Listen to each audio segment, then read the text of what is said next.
right. Hello, everybody. Okay. Sorry, I'm a little hoarse. I've had to remake some videos a few times, and I've been talking for a while. Anyway, excuse me. We're going to do a little bit of review today and tomorrow. I don't know about you, but it really feels like the classes before spring break were like 2 months ago instead of like 2.5 weeks ago. And I completely understand if your memory is a little fuzzy, as mine is too, with everything that's been going on. So these next 2 days, today and tomorrow, we are going to review what we went over previously in our factoring polynomials unit. Today we will be going over factoring with distributive property and also factoring by grouping. Yes, I'm going to be going through this more quickly as we have already covered this content, okay? Now, if you have completely forgotten and don't remember anything, try to watch the video more than once.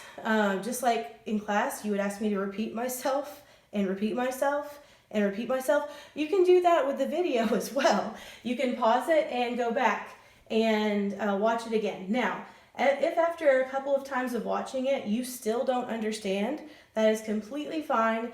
Just message me on Discord saying that you need to have a Zoom call with me, and I will use the whiteboard feature on Zoom and help you with the math. Okay, so just like in normal class, you will need to take notes. Everything I've written on the board, you need to write down, and that will be part of your grade for today, okay? So it's a completion grade, and I will just be looking to see if you've written the notes down. That's it, okay? You'll take a picture of that, upload it, and then I'll post a few problems, probably about 4 or 5, and you'll do those, take a picture of it, and upload it. Now again, I'm showing work. If you don't show work, I can't help you if you get something wrong, so I would suggest that you do it for your own good. Okie dokes. So, and notes too, make sure you write everything down that I write down, because I will not be able to give you credit if you don't, because it's incomplete. Okie dokes. So let's start out with factoring with a distributive property, which is the first thing that we did. Well, the very first thing we did was prime factorization. I'm not going to go back over that. I think you all have that pretty well. So, and again, this is factoring polynomials. The steps are, you find the greatest common factor. Now, that greatest common factor will usually have both numbers and variables, okay? That all the terms in the polynomial have in common, okay? Then you factor it out and you rewrite it. So, example 1, we have 12a squared plus 16a. And if you notice, I went ahead and I noted the terms. Remember, the terms or the monomials are separated by either addition or subtraction, okay? So, this is called a monomial right here, also a term. This is another monomial and also a term. These two are separated with addition in this case, okay? So what I do now is I look at this and I say, okay, well, between these two terms, what is the greatest common factor? What is the biggest number and the most number of variables I can take out of each of these? Well, the biggest number that goes into both 12 and 16 is 4. Excuse me, and if I want to, I can list out factors for both to figure it out. I would recommend that. So I do like 2 and 6, 3 and 4, and then 3 and 4, and 2 and 8. And you can figure it out that way. And the reason I can take out only one A is because I'm limited by the number of A's I have in this second term. I only have one A here, but I have 2 here. So that means I can take out a maximum of 1 A. Now, step 2 is to factor it out and rewrite. So I'm going to factor out the 4a and rewrite it. So 4a goes into 4a goes into 12a squared. See, this is the authentic Miss Courtney experience with mistakes and all. Okay, so 4 goes into 12 3 times. So I'm going to write a 4a right on the outside here. Okay. Then I say 4 goes into 12 3 times. A goes into a goes into a squared once, so I've got an a left, okay? And if I multiplied that back, I would get the same thing. 4 times 3 is 12. A times a is a squared, okay? Now, 4a goes into 16a 4 times. So 4 goes into 16 4 times, and A goes into A once. And so that just leaves me with a plus 4. Okay? That is my final answer. 4A times 3A plus 4. Now, if I were to do the distributive property and undo this or redo this, I'm not sure how you want to say it, I could do 4A times 3A is going to be 12A squared. 4A times 4 is going to be 16A. Okay? I know I'm going through this pretty quickly, but again, you can also slow down the speed of the video if it helps. And I can talk very slowly. All right, anyway. And also you can pause and go back and watch it again. Okay, so now the second problem is, you notice I have 1, 2, 3 terms, okay? So I'm going to look at all 3 terms and say, well, what can I take out of all of them, okay? I'm going to deal with my coefficients first, my number coefficients, and then I'll deal with my variables, okay? So look at my numbers. I've got 18, 12, and 9. I need to find the biggest number that goes into all 3 of them, okay? Well, I know that 6 goes into 18 and 12, but 6 does not go into 9. I know that 3 goes into all 3 of them, and that is the biggest factor, okay, for the number. So I can take out, the biggest number I can take out is 3. It's the greatest common factor. Now, let's look at the number of variables I can take out. So I've got 2 variables here. I've got a C and a D in each one, okay? I'm limited by the minimum amount of variables I have. So I've got C here, I've got C squared, and I've got a C here. So the max number of variables I can take out is a single C. So I'm going to take out 3C. Now look at my D's. I got a D squared, a D, and a D. And so the max I can take out for that is a single D. Now, I'm going to rewrite this. So I'm taking out 3CD. Okay. And so this is step 1. Oops. This is step 2. Okay. So take out 3CD, and I'm going to see what I have left over. So what I do is I do 3 into 18. It goes 6 times. C goes into C once, I'm done, that's done.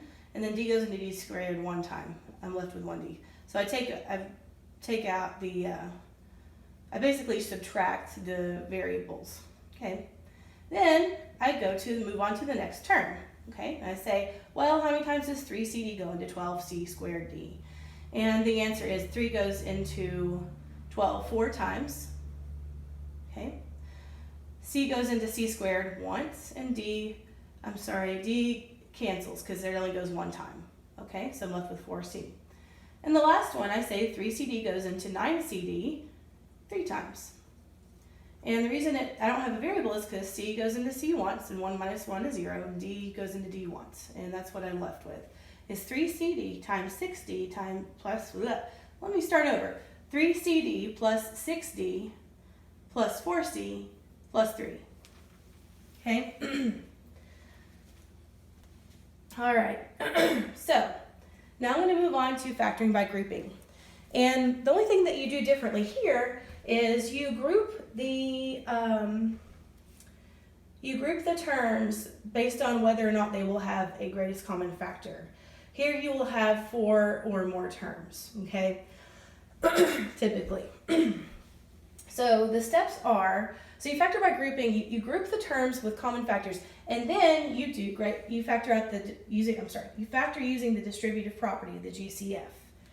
So let's go ahead and take a look at this. Okay, so the steps are group terms together that have common factors. There may be more than one grouping that works. And if you all recall from class back before spring break, if you can recall, different people got different answers, and they all ended up being correct. So if you do this a slightly different way, that is fine, as long as you end up with the right answer. Okay, so to factor using the distributive property, find the GCS of each pair of terms. so that the binomials are the same. And I'll explain what that means in a second. And the third step again is to rewrite. So what I'm going to do here is I'm going to look at each monomial and I'm going to determine what I need to group it with, okay? So I've got or each term, whatever you want to call it, I've got 4ab, 6, 3a, and 8b, okay? So I'm going to look at this and say, okay, well, it's okay to play around with it too to figure out how it's going to work out. I could do a few things.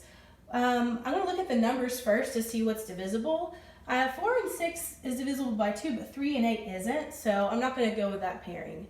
I know that 4 and 8 go together, and 6 and 3 go together, and that seems like it's more likely. And not only that, too, like 4AB, 8B, those both have B's, and then this has just an A, but I think it's going to work out. So I'm going to group them like this. So I'll group them as 4AB plus 8B, okay? And I'm going to group it as 3A and 6. Okay, so I did 4AB and 8B here, right? And I did 3A and 6 here. And I can put them in any order I want to, okay? That doesn't matter. All right, so now I need to do what we just did with factoring or finding the GCF, and I'm going to apply it to both problems. Now, here's what I mean when I say that the binomials are the same. So what ends up here needs to be the same, okay? So for the first one, I'm going to factor out what these have in common is 4. 4 goes into 4 once, 4 goes into 8 2 times, and a b. So I'm going to factor out a 4b. What I'm left with is just a. And then 4b goes into 8b 2 times. Because 4 goes into 8 twice, b goes into b once, and it cancels basically.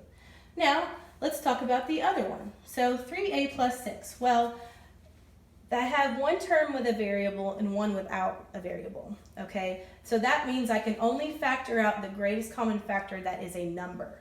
In this case, it is going to be a 3. And I'm going to take out 3 goes into 3 one time, I'm left with just a. 3 goes into 6 2 times. And here's what I mean by the binomials are the same.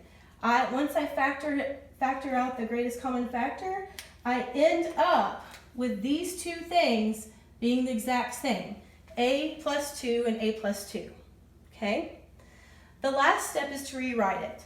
And so what I do is I've got positive 4b and positive 3. I'm going to write that as 4b plus 3 times, and I write this only one time, a plus 2, okay?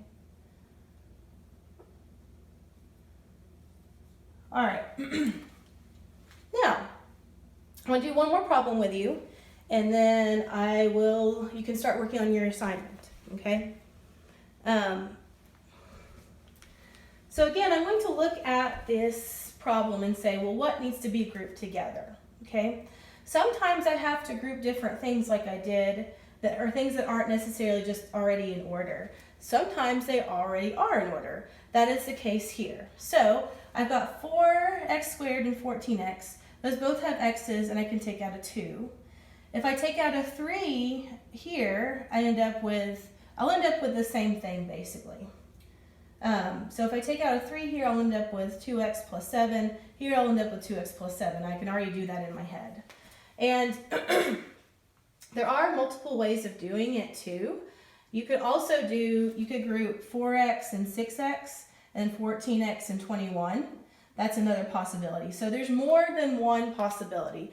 But the easiest thing to do is to not do the extra step if you don't have to, and you don't have to. So I'm going to go ahead and group these two together and those two together.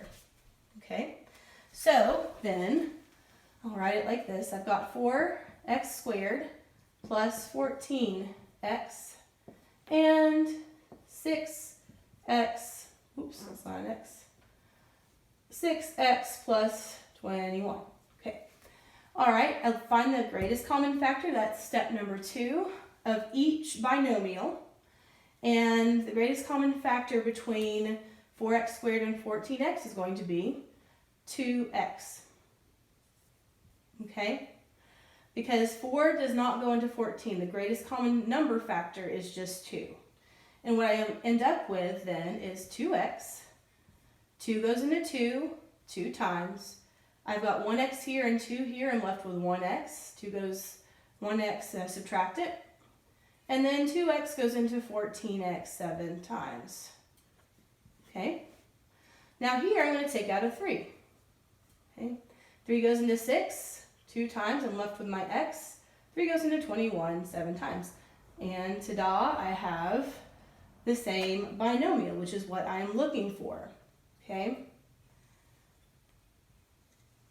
All right, so now the last step is to rewrite it. So let's see here, that's step 1, that's step 2, step 3. I'm going to rewrite it like I did this one. So I'm going to take these two things and group them together and then write that down. So I've got a positive 2x and a positive 3. So that is written as 2x plus 3, then times the thing that's the same, 2x, or the binomial that's the same. I shouldn't call it a thing. It's not a thing. It's a binomial. 2x plus 7. And if I were to use a distributive property and multiply it out, I would end up back with this. So like if I did 2x times 2x is going to be 4x squared. And if I did 2x times 7, it's 14x. If I did 3 times 2x, it's 6x. And if I did 3 times 7, it's 21. Okay? So I end up with the original problem if I rework it. Okay? If you're a little fuzzy on this, again, try to rewatch it again before you ask me questions, but I will be happy to help you if you do need more help than that. And I will post your assignment, or go to your posted assignment and do the problems. All right, that's it for today.